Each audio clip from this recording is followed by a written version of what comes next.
ყაზბეგის მუნიციპალიტეტში ზღვის დონიდან 2200 მეტრის სიმაღლეზე აღმართული ეს ტაძარი საუკუნეების განმავლობაში ხევის მთავარი სალოცავი იყო. მე-14 საუკუნეში აგებული გერგეტის სამება დღესაც რჩება ქართული ხუროთმოძღვრების ერთ-ერთ ყველაზე გამორჩეულ ნიმუშად. გადმოცემის მიხედვით ამ მხარეში ქრისტიანობა წმინდა ანდრია პირველწოდებულმა და წმინდა ნინომ იკადაგეს, ხოლო ტაძრის დაარსებას ხალხური თქმულება ვახტანგ გორგასალს უკავშირებს. ისტორიული წყაროები კი მოწმობს, რომ დღევანდელი ეკლესია მე-14 საუკუნის 30-იან წლებში აიგო.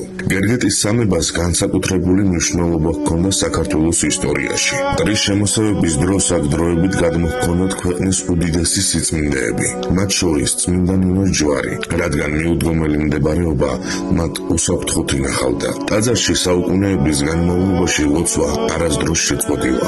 მის კედლებში იქმნებოდა ისტორიული მატიანეები, ხოლო 2006 წელს სარესტავრაციო სამუშაოებისას აღმოჩენილი მე-16 საუკუნის ფრესკები კიდევ ერთხელ გვახსენებს ამ ადგილის სულიერ და კულტურულ მნიშვნელობას. დღეს გერგეტის სამება არა მხოლოდ მართლმადიდებელი ეკლესიის მნიშვნელოვანი სიწმინდეა, არამედ საქართველოს ერთ-ერთი ყველაზე ცნობილი სიმბოლოა. ყოველი ადამიანი, ვინც ამ მწვერვალზე ადის, ხედავს არა მხოლოდ ულამაზეს პეიზაჟს, არამედ მრავალსაუკუნოვან ისტორიას, რომელიც რწმენის, სიმტკიცისა და ქართული იდენტობის ამბავს ხვდება.